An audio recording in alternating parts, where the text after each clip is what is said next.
네, 유튜브 연장 방송 청기누설 시작하도록 할 텐데요. 저희가 대선 시즌을 맞아서 정책 토론 시간을 특별히 준비를 하고 있죠. 오늘 그 세 번째 시간으로 오늘은 더불어민주당 이낙연 후보의 정책을 한번 점검해보는 시간을 가져보려고 합니다. 그래서 두 분을 스튜디오로 모셨는데요. 먼저 저와 함께 토론 진행을 해주시는 분이죠. 명지대 우삭진 교수 모셨고요. 어서 오세요, 교수님. 예, 안녕하세요. 영혼의 경제학자 우석진입니다. 네.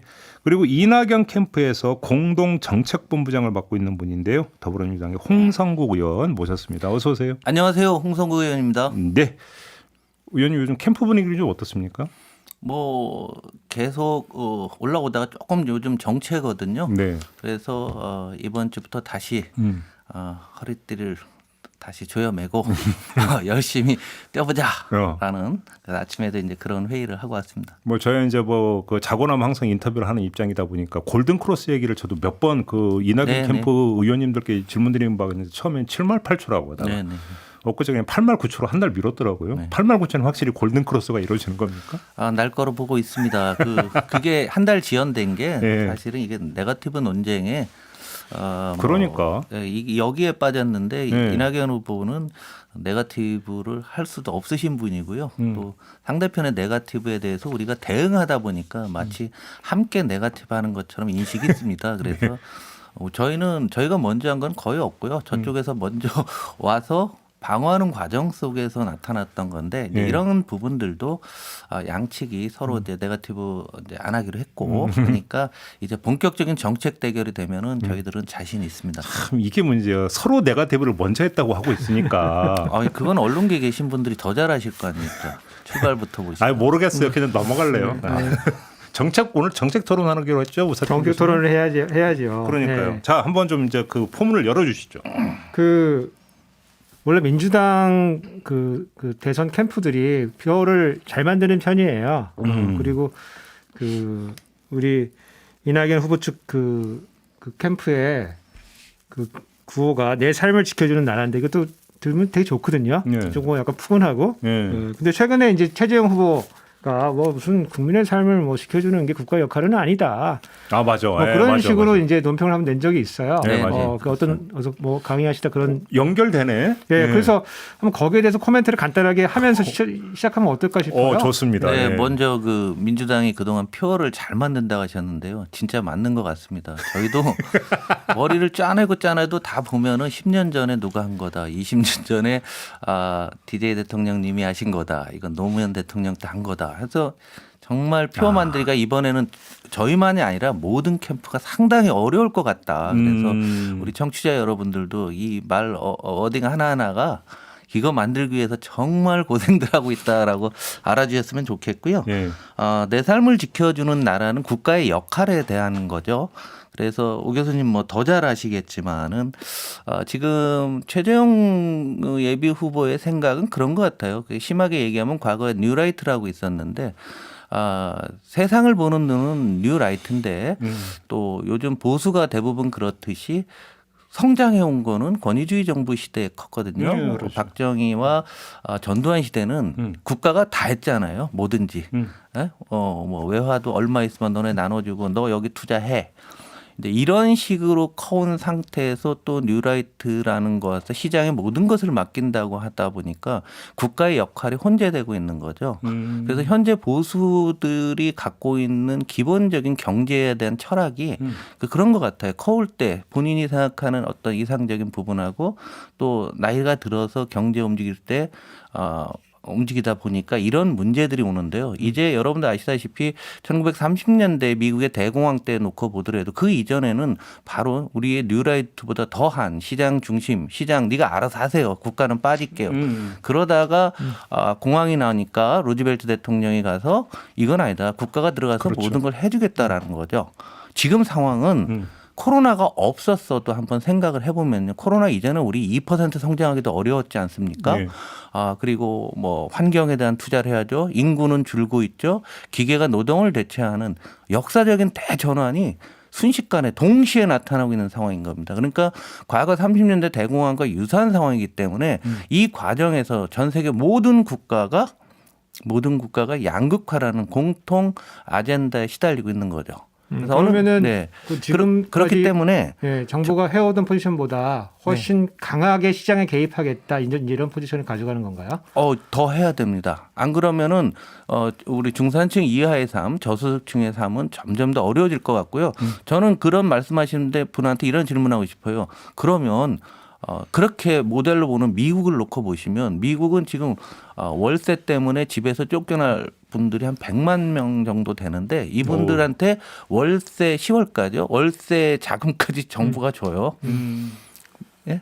그리고 한 달에 다달이 돈 준 거 다 아시잖아요. 우리나라 언론 지형이 이렇게 끼우러져 있다 보니까 미국이 하는 정책은 우리나라보다 더 강하게 시장에 개입하고 있습니다. 그래서 국가가 나서서 서민들의 삶, 우리 국민들의 삶을 보장해 주는 거는 상당 기간 동안 지속되고 그리고 보다 중요한 부분에 있어서 인구도 좀 늘고 일자리도 많이 만들어내고 그다음에 환경에 대해서 우리가 어느 정도 탈탄소 중립 전환해서 거기에 대한 투자비도 좀 어느 정도 굉장한 돈이 들잖아요. 예. 그래서 사회가 안정될 때까지는 제가 보기에는 엄청난 시간이 걸릴 것 같은데 이제 새로운 이데올로기 시대로 가기 때문에 그 말은 기본적으로 틀렸다라는 생각입니다. 알겠습니다. 이제 그 본격적으로 이낙연 후보의 이제 공약, 특히 이제 어떤 그 경제 관련 공약을 짚기 전에 어제 이제 그 얘기가 나왔던데 어제 저희 이제 이낙연 후보 인터뷰 때 이제 그 여쭤봤었는데 지금 기본소득 문제 있지 않습니까? 네. 지금 그 토론이 성사가 될 분위기로 어제 가던데 네. 지금 뭐 얘기가 좀 진척이 되고 있는 게 있어요? 저희는 뭐 끊임없이 하자라고 얘기를 하고 있고요. 어느 후보와도 자신이 있습니다. 저희가 정책을 많이 갖고 있기 때문에 예. 이제는 국민들의 삶에 다가가는 그러한 정책들이 있기 때문에 하는데 저는 아직 초선이고 해서 그런 상황 잘 모릅니다. 왜 또 갑자기 겸손 모드로 가서? 아니요, 저는 그러면 정책만 만들고 있습니다. 정책 본부장으로서 이재명 후보의 기본소득에 대해서 어떻게 평가를 하세요? 이제 우리의 삶이 과거와 굉장히 달라지고 양극화라는 거 치유하기 어려울 정도 되니까 우리들의 마음에는 어느 나라나 우리들의 마음에 한번 세상이 확 바뀌었으면 좋겠다. 이런 생각을 한 거죠. 그래서 5년 전에 미국 사람들은 트럼프를 한번 찍어서 한번 확 바꾸고 싶은 생각이 들었을 거고요. 필리핀에서는 마약도 심하고 양극화는 심하지만 질서가 안 잡히니까 두테르테를 넣고요. 터키에서는 에드리안이라는 사람을 넣어서 또 에르도안 넣고요. 영국에서도 또 이제 존슨 총리가 오면서 좀 강하게 뭔가 해보려고 했는데 다 실패했습니다. 그래서 우리가 한번 생각해 볼 건 지금 사회가 다원화되고 또 우리의 어떤 복지나 양극화가 치유가 어려울 정도로 어려운 상황에서 이 기본소득이라는 것은 기본의 사회 시스템을 다 바꾸는 일입니다. 한번 시작하면 끝까지 갈 수밖에 없을 거예요. 어떤 정부도 정치적인 리스크 때문에. 지금 뭐 10만 원, 20만 원 준다는 거는 가능할지 모릅니다. 그러나 애초에 그걸 시작하게 되면 그 다음에는 수습하기 상당히 어렵고 기존의 복지 체계 그러니까 정부가 지금 제공하는 보편적 복지라는 부분들이 점점 좀 더 축소되고 이것을 기본소득으로 대체하는 과정 속에서 엄청난 일자리도 사라질 수가 있고 복지 수준은 낮아진다라고 봅니다. 그리고 그 재원 문제에 있어서도 정말 제가 이해가 안 되는 부분들이 세율은 안 올린다고 하는데 우리 2월 달에 13월에 보너스라 가서 소득공제 받지 않습니까? 예. 이런 각종 공제 항목을 다 없앤다는 겁니다. 그래서 이 공제 항목을 없애면 세율은 안 오르는데 세금은 올라가거든요. 그런 말씀들을 안 하시고 있고요. 그다음에 저는 저희 당에서 또 쪽에서 경기지사 쪽에 환경론자들이 대거 그쪽에 다 가 있습니다. 그런데 탄소세를 걷어서 기본소득을 준다? 전 세계 어느 나라가 탄소세를 걷어서 이런 것을 하게 됩니까? 그래서 그런 거고요. 그다음 로봇세나 데이터세 이런 부분들도 역시 논리적으로 어느 나라도 하지 않고 있고 우리 같이 경제가 더 성장하고 우리 사회가 더 확장이 되기 위해서는 이런 세금을 걷어서 기본소득으로 준다고 하면은 우리 사회에 지금도 감속 성장 중인데 이게 감속이 더 강해져서 5년 후 10년 후에 한국 사회가 과연 존재할 수 있는가라는 생각입니다. 제가 하나만 더 마지막으로 하나 더 말씀드리면 노르웨이라는 나라 있죠. 노르웨이 앞바다에 보면은 북해 유전이 있습니다. 그래서 거기서 이제 석유를 파서 영국이랑 이렇게 둘이 나눠 갔죠. 그래서 노르웨이 국부펀드가 세계 최고 수준으로 돈이 많이 있어요. 그리고 1인당 국민 소득이 9만 불 갔다가 요즘 유가가 좀 떨어져서 요즘 7만 5, 6천 불 갑니다. 국민이 한 500만 정도 되죠. 500 좀 더 되나? 그리고요. 탄소 중립도 안 해도 돼요. 수력 발전이 94%인가 합니다. 그 피오르드에서는 우리가 많이 먹는 연어, 고등어 이런 거는 정말 부러울 것이 없는 그런 나라, 지상 천국 같은 나라인데 이 나라도 기본소득 안 합니다. 왜 안 하느냐? 국가의 미래를 위해서는 이건 하면 안 된다라는 생각을 갖고 있는 거죠. 그 말씀 뭐 잘 들었는데 이제 기본적으로 그 이낙연 그 캠프 그 후보 측의 이제 입장을 보면은 이제 이재명 지사를 잘 때리는 건 하시는데 사실 그러면은 이낙연 후보의 정책은 뭐냐 이러면 저 같은 정책 연구자도 생각나는 게 없어요. 그 저뿐만 아니고 제가 페이스북 친구 한 5천 명 되는데, 진짜요? 예, 그래서 저희 친구들이 이제 그 페이스북 친구들이 이제 그 전문가들이 되게 많은데 다 물어봐도 기억나는 게 없다 그래요. 그래서 이게 혹시 그 정책이 있지만 너무 추상적이거나 아직 개발이 덜 됐거나 또 내세울 만한 게 그게 없어가지고 혹시 상대방 때리기만 하고 있는 거 아닌가 그런 의문이 좀 들거든요. 예. 그래서 그런 의미에서 어떤 이제 정책 얘기를 좀 해보면 좋을 것 같아요. 네, 그러시죠. 네네. 그래서 그 대표적인 게 이제 그 중산층 경제론인데 70% 만든다. 그러면은 일단 중산층을 뭐라고 캠프에서 정의하고 계신지 그러게요. 어떤 사람으로 만들겠다 아니면 어떤 사람들이 이런 특성들이 있는데 그게 줄어들었다. 예. 뭐 아니면 그런 사람으로 만들어주겠다 할 때 중산층 정의부터 좀 저희가 네, 하면서 기재부에서 시작을 해야 이제 될것 그런 같아요. 내용들이 나왔는데요. 중산층을 우리나라 이제 부자 재산 소득 순위로 1등부터 5천만 등까지 이렇게 쭉 놓으면은 가운데 가는 사람 중위소득이죠. 이 사람의 반하고 예. 이 사람의 150%. 요 사이에 있는 인구가 비중이 얼마냐라는 겁니다. 예. 요 부분을 통상 중산층으로 정의를 하거든요. 예. 그거는 이제 캠프의 정의입니까 아니면 기재부에서 그렇게 나왔다는 네. 건데. 그건 이제 소득으로서 네, 네, 네, 소득으로서 네, 네. 분포해서 그런 네, 발표죠. 네, 그건 제 자산은 또 별개고요. 그러니까 왜냐하면 이제 선진국에서 중산층 그러면은 뭐 1년에 몇 번씩 뭐 클래식 음악을 들을 수도 있고 뭐 이런 식으로 네, 네, 맞습니다. 질적으로 정의를 종합개념이네요, 하는데 중산층이. 그러니까 예. 소득 개념이 아니네.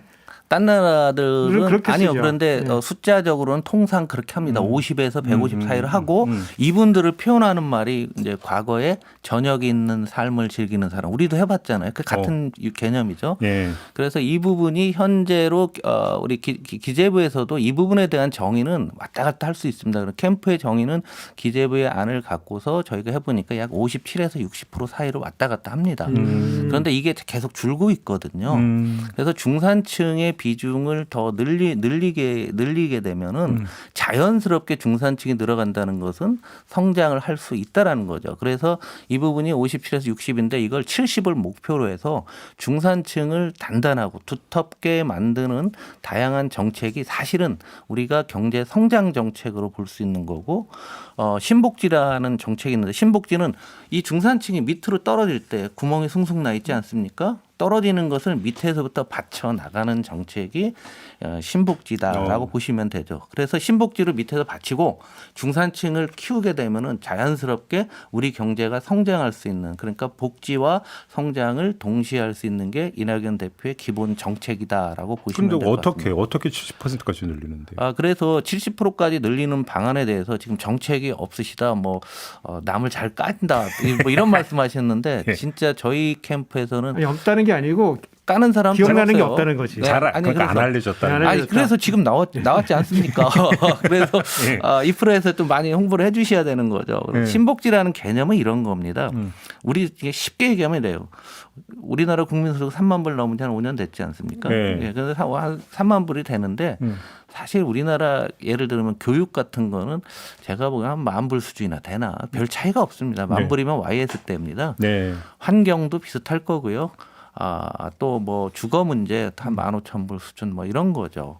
그래서 8개 분야를 이게 이제 신복지라는 개념이 이낙연 대표가 갑자기 만든 게 아니라 국제적으로 통용되는 개념입니다. 그래서 국민 소득과 유사할 정도로 사회의 다양한 분야가 균형 있게 함께 해야 되는데 특히 복지 분야에서 소득에 맞춰 복지 분야에서 뭐 노동, 의료, 돌봄 교육, 문화, 주거, 환경 이런 것들이 3만 불에 맞게 이게 균형 있게 가야 되는 겁니다. 좀 더 구체적으로 그러면 그 몇 개 예를 들어 주신다면. 네, 보면은 예를 들면 뭐 의료 같은 경우도 이번에 이제 여성들의 자궁경부암에 대해서 굉장히 이번에 반응이 좋았는데요. 예. 그러니까 제가 남자니까 잘 몰랐던 것 같습니다. 그래서 이번에 저도 공부를 하고 남자도 맞아야 된다는 걸 처음 알았어요. 제가 자궁경부암 백신도. 네네. 네, 그래서 이런 것들을 여성들한테 다 이제 무료로 한다든가 뭐 교육 같은 경우는 나노디그리라는 프로그램을 도입하겠다고 2주 전에 발표했습니다. 이게 뭐냐면은 온라인 수업 플랫폼인데요. 지금 우리나라의 가장 큰 교육의 문제는 많은 분들은 입시만 생각하겠지만 대학 교육이 실제로 사회에서 쓸 수 없다라는 거죠. 대학 교수님 앞에서 이런 말씀을 하시면. 예, 이공계 쪽 얘기입니다. 이공계. 경상계 이공계랍니다. 이공계 쪽에 특히나. 그래서 제가 고등학교 다닐 때는 우리 학교에 이과 10개 반인데 이과가 뭐 7개나 6개 그리고 문과가 적었는데 지금 거꾸로 돼 있어요. 아 지금 문과가 선호가 되나요? 문과 훨씬 많죠. 아니 이제 문이과 없어지지 않았나? 참? 이제는 없어지는데 네. 중요한 건 이 친구들은 지금 대학에 와 있잖아요. 예. 그런데 기업의 입장에서는 쓸 인력이 없는 거예요. 새로운 AI니 뭐 빅데이터니 뭐 이런 거 블록체인 할 친구들이 하나도 없으니까 우리나라는 대기업이 무슨 학원 같이 만들고 있죠. 그런데 미국에서는 세바스찬 스런이라는 교수가 있죠. 그래서 유다시티란 만들어서 1,600만 명이 AI, 빅데이터 뭐 창업하는 모든 것을 온라인으로 가르치는데 깐깐합니다. 수업료도 많이 받고.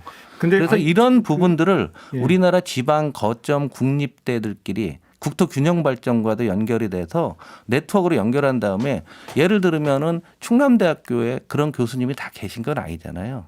그러면은 예를 들면 부산대학교 교수님이 그 부분에 전공이시면 이걸 네트워크로 연결해서 새로운 형태로 현재의 대학 교육이 못하는 부분들을 끌고 간다든지 예. 뭐 이런 다양한 형태로 저희가 이 정책을 내고 있는데 이게 이제 저희가 신복지라는 게 워낙 거대한 담론이다 보니까 잘 안 알려지는 그런 측면이 있습니다. 그러니까 이제 저희가 불만은 사실 그런 건데 우리가 이제 사실 삶 그 자체가 되게 중요하고 정책 하나하나가 되게 중요하거든요.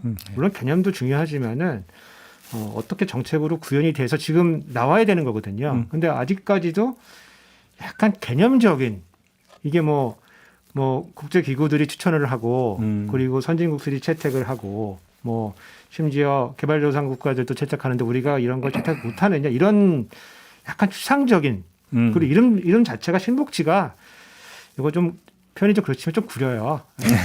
이게 뭐 오늘 세게 나오십니다. 신복지, 구복지 이런 네이밍이 아까 말씀드렸지만 그래서 그러니까 제가 갖고 있는 의심이 아직 뭐 정책 없는 거 아니냐. 그냥 그냥 아이디어 수준 아이디어 수준에서 되는 거고 그럼 뭐 본선을 위해서 남겨놓은 건가 이거는 그때 하나씩 꺼내놓으려고 지금 꺼내야 되는 시점인데 사실은 왜냐하면 지금 지지율이 정체하고 있잖아요. 그러면은 국민의 삶을 어떻게 바꿀 것인지 구체적인 그 유권자들의 눈을 잡을 만한 것들이 나와야 되는데 뭐 자궁경부암이나 이런 것도 뭐 다 좋은 정책이지만은 좀 짜잘하거든요. 짜잘한데 담론을 이끌 만한 정책이 뭐가 있느냐. 쉽게 하면 그러니까 저기 뭐냐면 그냥 n분의 1로 여러 개 킬러 컨텐츠가 지금 안 보인다 이 말씀이신 것 같아요. 네. 그죠? 맞습니다. 인정을 그래서 하는데요. 저희가 이걸 설명할 기회들이 별로 없었던 것 같고요. 그래서 킬러 컨텐츠라고 하는데 우리 사회가 과거와는 달리 좀 다원화되어 있습니다. 예를 들어 저희가 낸 정책 중에 생활체육 활성화 정책이 있습니다. 네. 예를 들면 이번 올림픽에서 효자 종목과 효자 종목이라고 하잖아요. 양궁 같은 데. 그러면 나머지 종목은 불효자 종목이냐 얘기죠.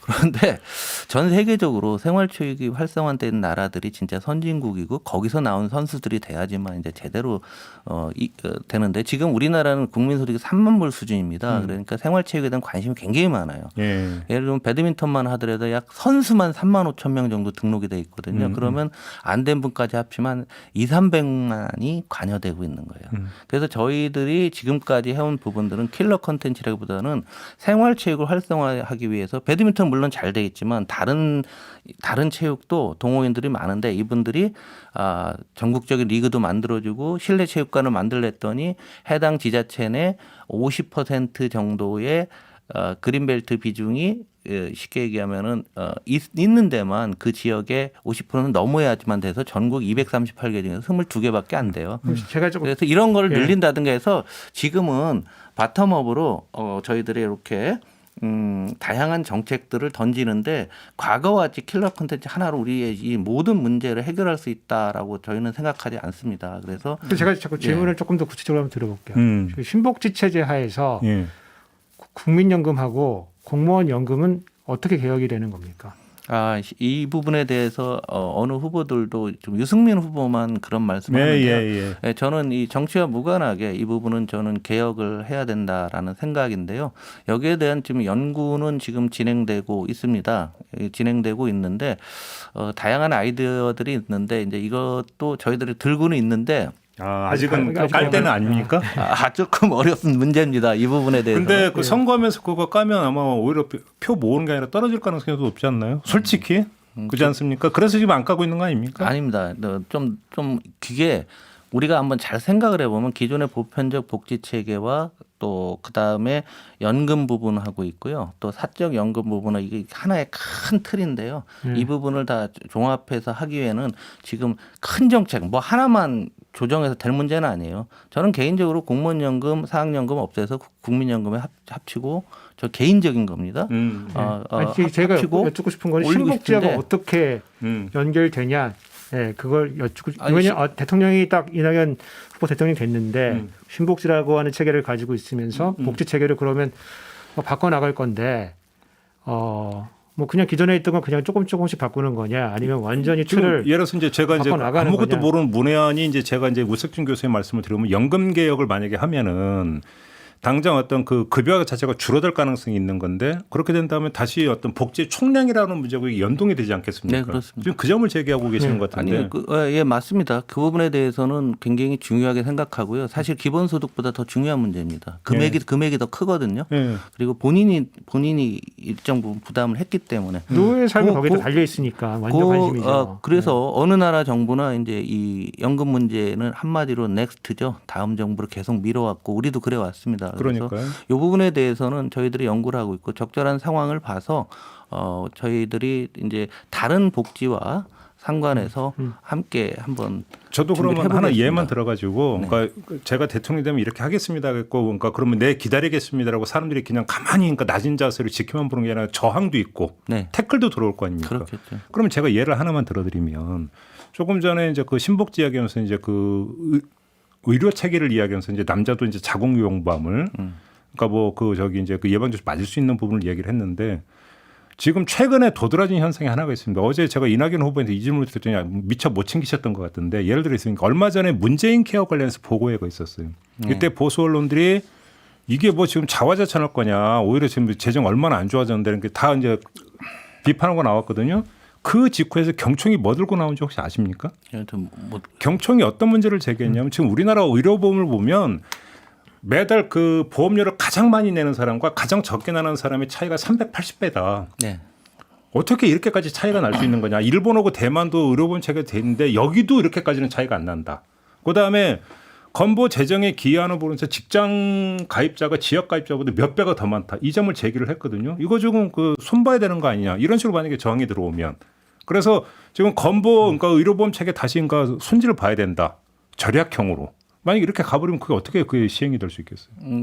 그 부분에 대해서는 사실은 이 담론이 아직은 형성이 안 됐는데 지금 보니까 어느 정도 임계치에 와 있다라는 생각은 듭니다. 그래서 비용 부담 부분하고요. 또 하나는 의료 시체계도 있죠. 예를 들면은 감기 같은 거 간단한 거로 병원을 너무 많이 간다든가 의료 쇼핑하시는 부분들이 사실은 그런 쪽의 비율이 굉장히 많이 있고요.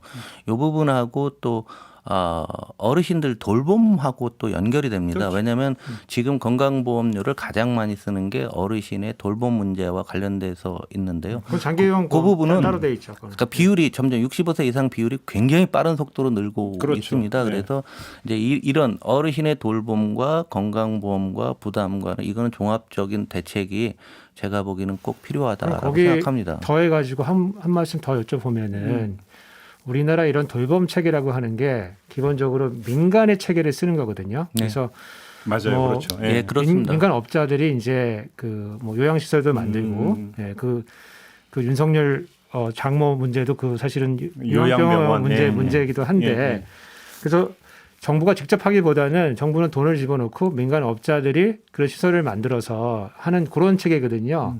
그러니까 돈은 많이 들어가는데 민간 업체도 열심히 하지만은 또 소비자들이 그렇게 만족하지는 않아요.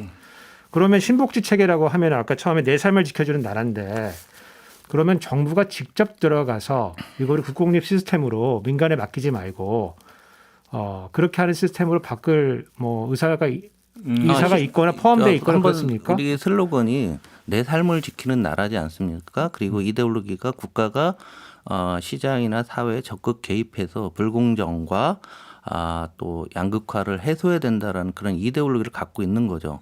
그런데 지금 말씀해 보시면 국민연금도 왜 이렇게 됐냐면 별 준비 없이 그냥 시작한 거고 건강보험도 마찬가지고 지금 그 문제가 요양본이 민간이 많아졌던 건 국가가 안 했기 때문에 그런 거고요.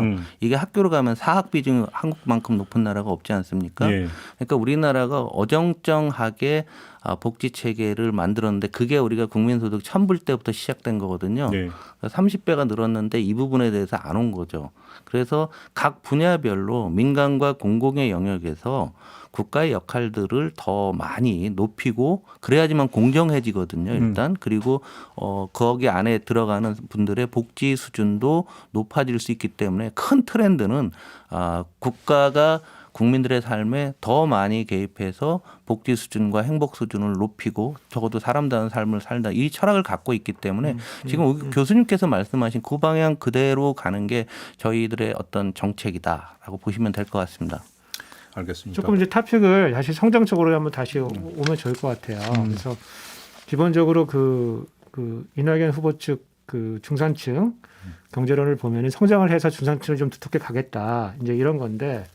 최근에 이제 성장의 패턴이라고 하는 거는 성장이 돼도 고용이 없거나 그렇죠. 그리고 또 그 코로나 이후의 성장이라고 하는 거는 K자형 성장일 거다. 그래서 기술이나 숙련도가 높은 사람들은 더 많은 준비가 된 사람들은 많은 소득을 얻겠지만은 기술이 떨어지거나 이런 그 시장에 적응이 잘 안 되는 사람들은 좀 더 파편적인 이런 노동 시장에서 소득이 낮아지는 그래서 아무리 성장을 해도 이게 중산층 70%가 달성이 될 것 같지가 않은 구조인데, 뭐 어떻습니까? 뭐 특별히 어떤 메커니즘을 써가지고 어떤 정책들을 그러니까 써서 성장의 비책이 있느냐 이거잖아요. 아니, 지금 성장은 할 수 있을 것 같긴 한데 그렇다고 해서 중산층 70%가 되는 게 아니라 오히려 중산층이 더 줄어들고 양극화가 더 심화가 되는 이걸 촉진하는 거 아니냐. 네, 먼저 그 문제에 대해서 말씀을 드리면은요. 이게 글로벌 어떤 역사가 바뀌는 부분들이 마치 한국에서만 발생하는 특이한 것으로 바라보는 게 현재 보수와 기존 언론들의 어떤 보수 언론들의 어떤 생각이고 과거 좀 학자들의 생각입니다. 이건 글로벌 공통 추세고 어느 나라나 여기에 대해서 해답을 제시하는 나라는 없어요.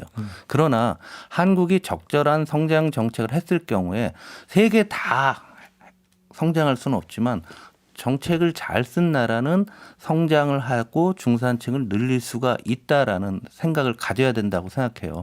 아무리 어려워도 살아남고 돈 버는 회사가 있고 아무리 어려워도 성공하는 개인은 있습니다. 그래서 저희 성장 정책이라고 하는 부분들을 진짜 촘촘하게 생겨보고 있는데요. 그래서 일부러 저희들도 한번 저희를 의지를 다지기 위해서 3중 폭격론을 제시했어요. 군사 작전하듯이 진짜 그 각오, 비장한 각오를 말씀드린 겁니다. 그러니까 정밀하게 제조업이나 중소기업들 이런 데 정밀하게 폭격하고 테크 산업들은 미래 산업들은 선제 폭격하고 서비스업 같은 데들은 전방위 폭격, 옛날 경우 융단 폭격 하다 보면 걸린다 얘기입니다. 그래서 우리 국민 모두가 이런 비장한 각오가 필요한데요. 각각에 가서요. 특별한 해법이 있냐고요. 과거같이 누구는 747 어쩌고 했는데 그거는 하나의 신화였습니다. 그래서 저희는 밑에서부터 간다라고 생각을 하는데요. 성장 정책을 보면 많은 사람들이 4차 산업혁명만 얘기하지만 저희들이 내는 것은 한국의 핵심 제조업들이요. 글로벌 탑3에만 들게 되면 회사가 글로벌 탑3에 들게 되면은 한국의 기업들은 생존할 수가 있습니다.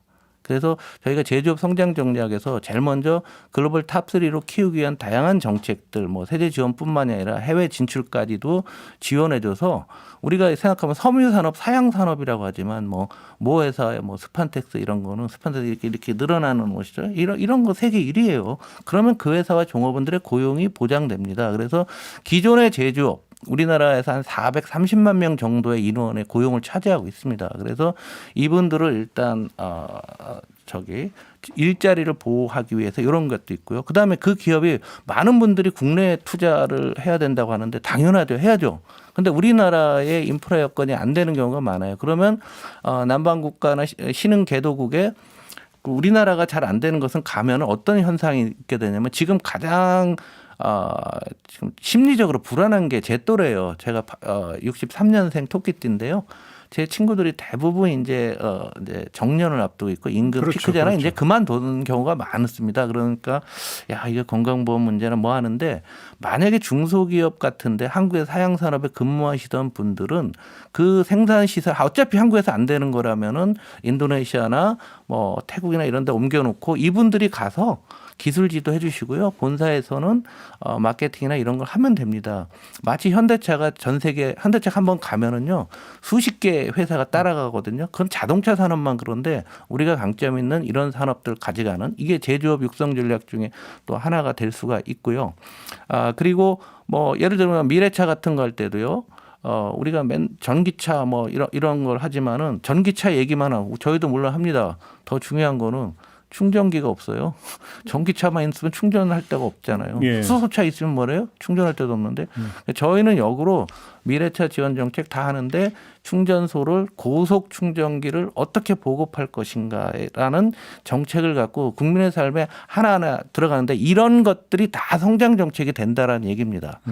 제가 이제 듣다 보니까 아까 처음에 뭐 엘리트 스포츠 이런 거 말씀하시고 그런 거 좀 지향하고 국민 스포츠로 가겠다 이런 말씀하셨는데 요 산업 정책도 지금 마치 무슨 엘리트 기업이 있어가지고 거기에 집중 지원해가지고 거기가 살아야 우리 경제가 다 살아나는 거다 이런 약간 뭐라고 할까 공무원식 사고 약간 올드한 사고가 있는 거 아닌가 약간 그런 생각이 좀 들긴 해요. 저는 그래서 정말 죄송한데요. 그 생각이 올드하다는 게 사실은 올드한 생각이라고 봅니다. 지금 전 세계의 경제는요. 누가 뭐래도 국경은 없잖아요. 그래서 글로벌로 보면은 1, 2, 3등은 어떤 산업도 먹고 살아요. 그 산업을 한국이 얼마나 갖고 있느냐가 우리의 생존권과 관련돼요. 그리고 그 회사가 고용 창출을 안 한다고 하는데요. 그런 대기업들이 낸 세금으로 어마어마한 세금을 내지 않습니까? 한 20%, 15에서 20% 사이들 뭐 세액공제 뭐 하면 한 15에서 20% 내는데 1년에 40조 버는 회사가 있으면 15% 세금 내는 거로 우리 먹고 사는 겁니다. 그래서 그게 필요하고요.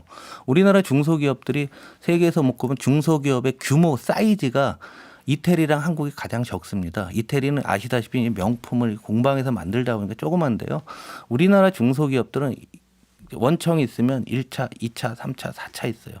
그래서 지금 상황이 얼마나 다급한 상황인지에 대한 인식을 하게 되면은 이것을 지원한다기보다도 그 밑에 있는 지원함으로 따라 중소기업과 세트로 동시에 지원해주면 함께 성장을 합니다. 그래서 자동차 부품 기업 중에서 만도라고 있어요. 아시다시피 현대 계열사하고 형제가 있었는데 이 회사가 그런 집중적으로 하다 보니까 현대차 납품 비중이 과거에 90%, 100% 가던 회사가 지금 50% 언더로 떨어졌습니다. 전 세계를 통해서 하는 겁니다. 그래서 생각을 조금만 좀 바꾸셔야 되고요. 지금 우리 분들이 예를 들면 온라인에서도 주문하실 때 보면은 한국 분들이 아마존이나 알리바바나 우리나라 대형 저기만 하잖아요. 이건 소비자의 선택이거든요. 이 부분을 어떻게 할 거냐는 거죠. 그래서 한국에 세계적인 대기업이 있고 지금 우리가 공정거래법이나 이런 것을 통해서 상당히 많이 개선이 되고 있습니다. 어느 한순간에 가기는 어렵고 우리가 사회 정의라는 측면에서 문제가 상당히 있다는 것 저도 인정해요. 그리고 국회에서 제가 상임위가 정무위라 항상 그 법을 보고 있는데 우리가 점진적으로 많이 고쳐 나가고 있어요. 그래서 그런 시각 이걸 지원하게 되면은 대기업만 좋고 중소기업은 나빠진다. 그런 생각은 좀 버리시는 게 좋을 것 같고. 교수님 여기 잠깐만요. 제가 여기서 그럼 잠깐 샛길로 빠져갖고 네. 그 말씀하시니까 갑자기 퍼뜩 든 생각이 있어서 하나 여쭤보고 싶은 게 있는데요.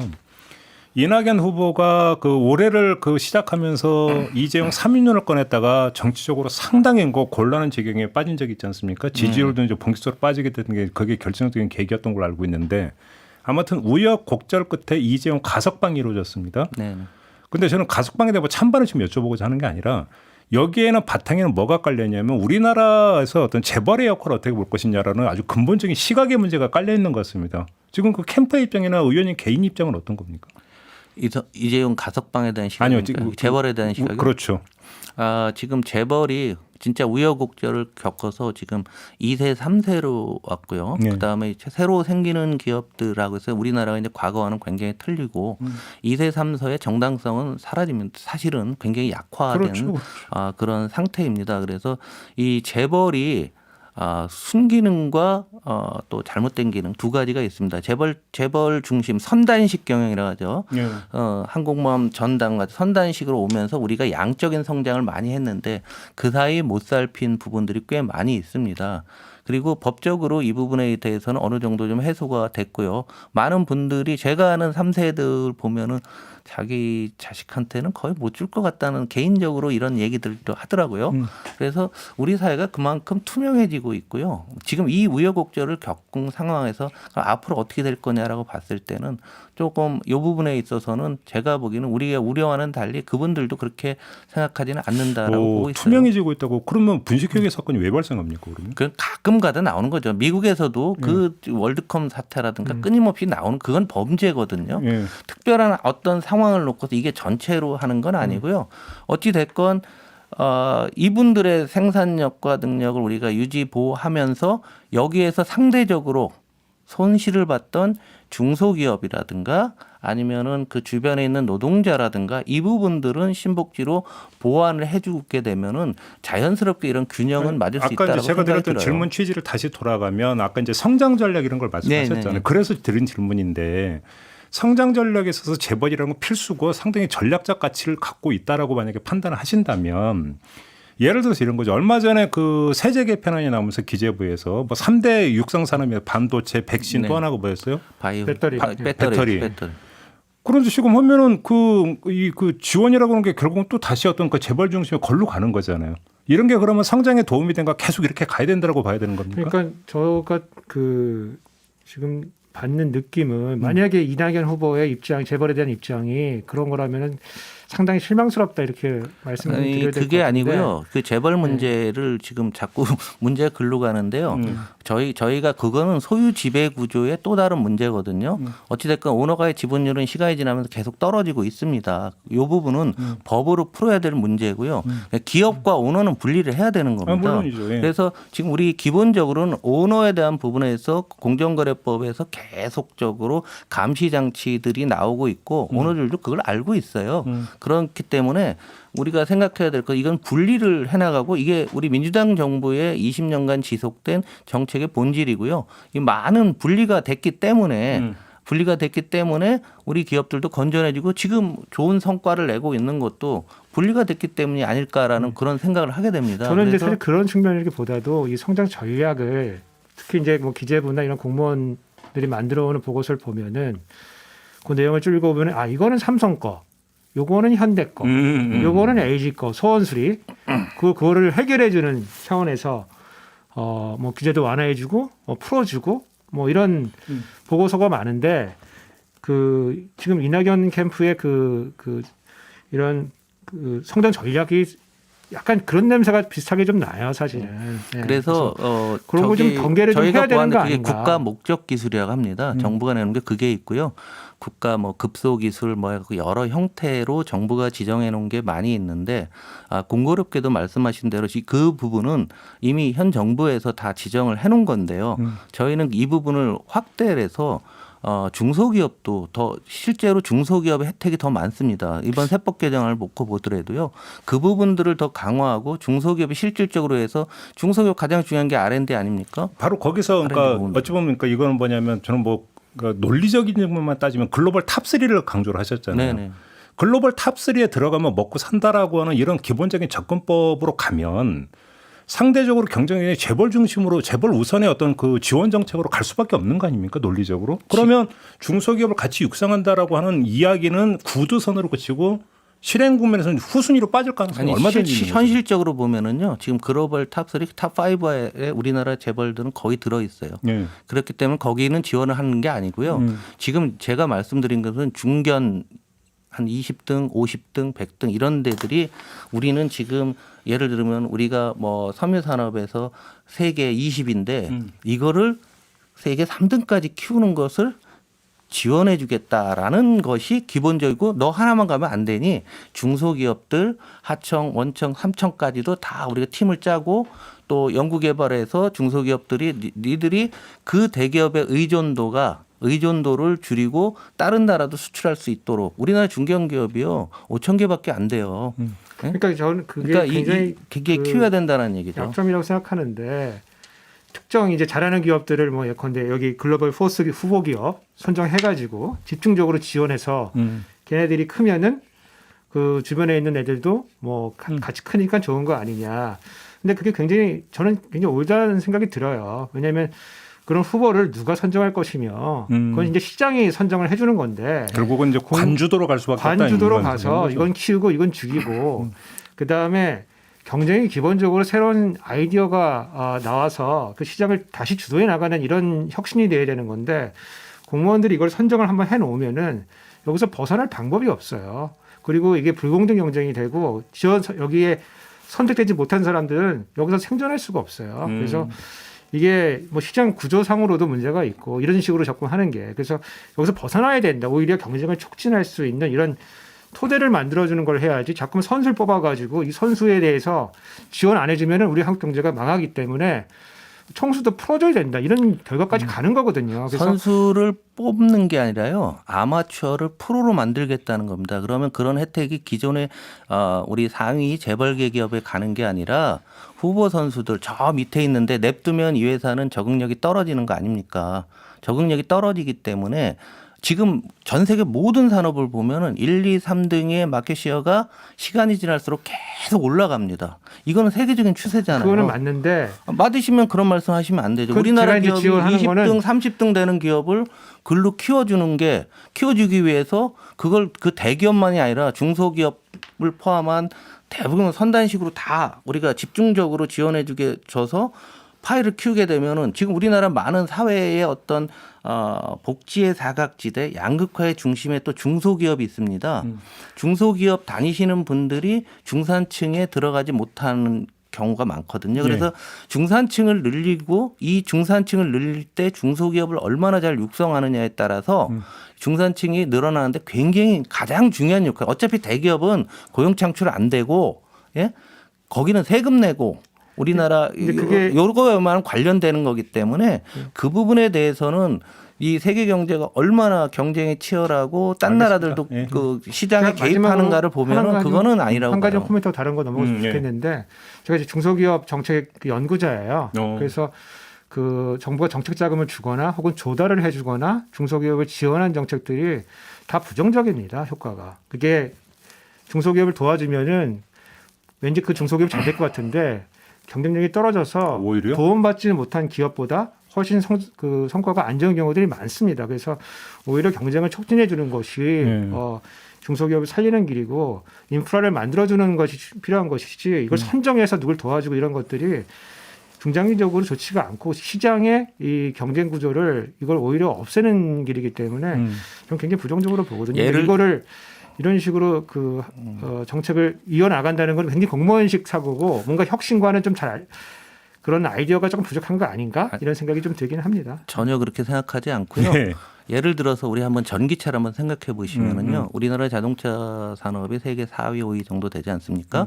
왔다 갔다 하는데요. 그 내연기관에 종사하고 계신 분들이 직간접으로 따져도 170만 명 가족까지 합치면 엄청난 인원이 있습니다. 그런데 이게 다 전기차로 가는 걸 누가 가자고 한 겁니까? 세상의 흐름이 그리로 가는 거죠.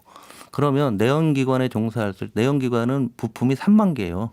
그런데 전기차는 18,900개입니다. 줄어요. 그럼 중소기업 어디 갈 데가 없어요. 그러면 거기 근무하는 그 많은 사람들이 먹거리를 만들어줘야 될 거 아니에요. 그러기 위해서 중소기업들을 지원을 해줘야 되는 거지. 냅두면은 말씀하신 대로 중국 제품들 다 들어와 갖고서 이미 버스는요. 중국 전기 버스가 다 한국 장악하고 있습니다. 여기서 두 분의 논점은 중소기업을 지원해야 되느냐 말아야 되느냐가 아니라 어떻게 지원할 것이냐가 논점인 것 같아요. 그렇죠. 그러니까 무슨 얘기냐면 제가 하나 예를 들어드리면 제가 얼마 전에 저희 MBC에 손에 잡히는 경제에서 귀동냥 한 내용이 있는데 요즘 이제 그 기업을 해킹을 해가지고 딱 저기 바이러스 심어버린 다음에 비트코인으로 돈 주면 풀어주고 아니면 니네 망해 이렇게 가는데 랜섬웨어. 그렇죠. 이제 그래서 이거를 대응을 하면서 정부가 예를 들어서 중소기업의 어떤 보안 구축하기 위한 어떤 직접 지원을 하는데 이런 식으로 하지 말고 왜 그러냐면 직접 지원해서 모든 걸 다 해주는 게 아니기 때문에 또 거기 인력 들어가야 되고 비용이 추가로 들어가기 때문에 잠깐 지원했을 때면 그만이고 기업이 중소기업 같은 건 거기에 투자를 못한다. 그러니까 차라리 구독 경제 시스템으로 가가지고 인프라를 구축해주고 오히려 거기서 이거를 그러니까 저기 정기적으로 그 중소기업 와가지고 체크해주고 지원해주는 업종을 개발을 하면 윈윈이 될 수 있다. 이런 어떤 이야기를 하더라고요. 지금 우석진 교수님이 말씀하신 인프라를 지원해줘야 된다는 얘기는 그런 얘기 같고 그게 아니라 그냥 A라고 하는 중소기업에 직접 돈을 얼마 줘서 니네가 서버 구축하고 뭔가 보안 그러니까 철저하게 해라. 이런 식의 접근법이 옛날 방식이다. 이 말씀이신 것 같아요. 뭐 그건 같은 얘기라는 것 같아요. 지원 방식은 크라우드를 통해서 지원하시는 뭐 여러 형태가 있는데요. 지금 말씀하신 대로 그런 부분들은 뭐 당연히 훨씬 더 효율적이고 그 크라우드를 하는 이유가 대기업에 보면은 다 전산부장 있고 전산담당 임원이 있는데 그거 필요 없더라. 더 실력 있는 사람들이 크라우드 업체에 있으니까 하겠다는 거 아닙니까? 그런 부분들의 크라우드 업체에 놓고 그게 ESG도 같습니다. ESG에 대해서 컨설팅을 해줘야 되는데 회사별로 할 수가 없습니다. 그래서 저희가 ESG 관련해서도 이낙연 대표 직접 발의도 했었는데요. 이제는 피할 수 없는 거예요. 그거를 지금 말씀하신 대로 어떤 기구를 만들어서 니네가 뭐 ESG 하려고 하는데 우리 회사 와서 좀 봐줄래? 그래서 컨설팅을 해주고 이렇게 하고 그리고 뭐 또 저 환경에 대한 투자를 하는데 돈이 부족할 이런 경우는 다른 기금을 통해서 한다든가 그냥 같은 얘기라고 생각하시면 될 것 같습니다. 알겠습니다. 그 정도로 그러면 주제 조금 바꿔서 다른 데로 지금 시간이 다 돼가기 때문에 딱 하나 어떤 걸 그러니까 서울공항으로 서울공예. 예. 그러니까 지금 뭐 부동산 문제가 가장 논점이 될 거는 뭐 명예 관한 일이고 그 다 솔루션을 들고 나오신 거고 이낙연 후보의 대표적인 건 이제 서울공항에 이제 3만 호 네, 그렇죠. 거기 3만 호 짓고 주변 개발해서 4만 호 짓는다. 이제 이게 그 가장 중요한 공약처럼 보여요. 그래서 현실적으로 보이기도 하고. 다만 이제 어저께 이낙연 후보 나오셔가지고 3만 호에 대해서는 설명 잘 해주셨던 것 같아요. 예. 이게 국유지기 때문에 부동산 투기에 대한 뭐 걱정은 많지 않다. 근데 문제는 주변이 문제가 되는 거죠. 저는 이제 두 가지인데 3만 호를 지금 그 청년층이나 아니면은 뭐 30, 40대가 살 수 있는 합리적인 가격의 대출도 포함해서 공급을 해줄 수 공급할 있느냐? 수 있는지 여부와 왜냐하면 지금 제가 얘기 들어보니까 지금 대출이 다 묶였잖아요. 네. 그래서 거기 3만 호가 들어오든 4만 호가 들어오든 어차피 우린 못 산다. 대출 받을 수도 없고 뒤에 뭐 정부채 상환 비율이라든가 아니면 뭐 LTV라든가 이런 게 걸려 있기 때문에 그런 거 못 사고 그것도 별 의미가 없고 그게 그렇게 불만이 있는 층이 한 층이 있고 다른 층은 이제 주변부가 사실 돈이 더 되는 건데 그렇죠. LH 사태를 봐도 개발 지역을 사는 게 아니고 그 주변을 사는 거잖아요. 바로 접경 지역을 사가지고. 접경 지역을 사는 거잖아요. 싸게 사서 거기가 개발되기 때문에 이익이 많이 나는 건데 그 주변에 이제 개발 이익이나 뭐 투기를 어떻게 방지할 것인지 그런 측면에서 얘기 좀 들어보면은 논의가 좀 더 진전이 되는 것 같아요. 이 부동산 문제가 이번 선거전에서 굉장히 핫 이슈가 되고 있는데 저는 개인적으로 89년 90년에 일본하고 비슷하다라는 생각이 들거든요. 지금 상황이? 네네. 그 당시 보면은 일본에서요. 1년간 GDP 그러니까 일에서 벌은 돈하고 부동산하고 주식 가격 오른 게 더 많았어요. 4년 연속. 아무도 일을 안 하고 투자만 할 정도의 어떤 상황이었는데 하여간 이 부동산이 이렇게 되고 있는 거 굉장히 좀 안타까운데 그럼 부동산 문제의 본질은 뭐냐. 수도권 집중하죠. 수도권 집중하도 강남이고 강남 중에서도 새 집에 대한 이런 어떤 사회적인 어떤 트렌드거든요. 그럼 거기에 딱 맞는 공급이라는 부분에 놓고 보게 되면은 성남 공항 부지가 상당히 좋다는 부분에 대해서는 많이 인정을 하실 입지는 겁니다. 그렇죠. 네, 예. 그런데 한번 생각을 한번 해보시면은 어차피 군공항과 그 약간의 주변들은 이제 정부 국유지니까 문제가 없고 지금 주변지에 대한 예. 문제를 말씀하시는데 이미 이낙연 대표께서 토지공개념 4법에서요. 이 개발 이익 환수가 지금 뭐 20% 정도 돼 있는데 그걸 50% 늘리는 법안을 발의가 된 상태입니다. 그리고 왜 그렇게 그럼 100%뭐 이런 거 못 하냐면 과거에 이 토지 공개념이 위헌이 나갔고요. 그래서 과거에 나와서 이걸 피해서 어떻게 해서든지 현실화시키고 땅을 통해서 이익을 얻는 부분들은 충분히 우리가 환수할 수 있다? 환수할 수 있다라는 것을 이미 법안으로 발의가 됐어요. 그러니까 이게 통과되면 될 것 같고요. 이번 시흥 사건, LH 사건을 한번 놓고 보시면 한국이 그렇게 허술한 나라가 아닙니다. 누가 거기서 얼마 사고 얼마 했다. 이거 다 알고 있어요. 언제서부터 이거는 우리가 DB만 있으면 여기에 대한 환수나 이 문제는 큰 문제가 안 된다고 생각해요. 그래서 강남에 대한 선호를 줄이는데 거기에 우리의 예를 들면 뭐 청년주택의 비율이나 임대주택 비율을 많이 놓고 강남 수준의 인프라를 놓게 되면 아마 기업들도 가겠죠. 그와 동시에 수도권 국가 균형 발전이라는 정책을 동시에 하게 되면은 지금 정부가 제시하고 있는 안들이 상당히 많은 아파트를 짓겠다는 거예요. 저는 그게 2025년 6년도에 완성이 되면은 저는 역으로 집값이 떨어질까 봐 걱정입니다. 대출 규제 문제는 어떻게 해야 돼요? 예? 그 청년층에 대한 대출 규제 문제는 청년층에 대한 대출 부분들은 청년에 대한 부분들은 어느 후보나 거의 뭐라 할까요? 제한을 상당히 많이 풀고 있는 상태인데요. 지금 가장 중요한 게 또 이게 뭐 꼰대 소리라고 할지 모르지만 이 금리와 관련이 됩니다. 금리가 낮고 하다 보니까 집을 꼭 사야 되겠다라는 생각들을 갖고 그동안은 많은 이익들을 거기에서 초과 이익들을 불로소득들을 얻다 보니까 이게 세계적인 추세입니다. 어느 나라나. 딴 나라들 다 더블 올랐었는데 우리나라가 특별히 오른 것은 가장 최근에 올랐다는 것 그리고 수도권 중심으로 올랐다는 것이 한국의 문제거든요. 네. 그래서 청년들에 대한 부분들은 제가 보기에는 지금 논의하고 있는 모든 사항들은 어떤 후보가 돼도 아마 청년주택 부분들은 이게 건립하는데 시간이 걸리잖아요. 3, 4년 되면은 그래서 임대주택이건 또 매입이 되건 또 웬만한 매입을 안 해도 우리가 행복하게 살 수 있는 이런 부분들을 만들기 위한 정책들이 있기 때문에 이것을 분리하는 것보다는 가장 중요한 킬러는 강남에 대한 선호도를 줄인다는 측면에서는 성남만큼 좋은 데는 없다라고 생각합니다. 알겠습니다. 시간이 다 돼서 좀 마무리를 해야 될 것 같은데 혹시 뭐 우리 홍성국 의원님 이거 꼭 얘기했는데 못한 거 있다 이런 게 있으십니까? 지금 늘상 대선 때마다 뭐 정책 대결을 해야 된다 이런 얘기를 했지만 결국은 늘상 네거티브하고 맞아요. 싸우다 끝났습니다. 맞아요. 저도 초선이고 처음 국회에 들어온 것도 사실은 정책을 하고 우리나라의 미래를 한번 보고 싶어서 했는데요. 우리 청취자 여러분들 지금 대선 후보가 내는 이런 정책들이 5년 후 10년 후에 우리나라를 어떻게 바꿀 것인가를 한 번쯤 꼭 생각해 주시기 바랍니다. 그렇죠. 차기 대통령은 지금 세상에 어떤 대전환이 발생하는 이 전환의 관리자가 돼야 되고 운전자가 돼야 되고 상황실장이 돼야 됩니다.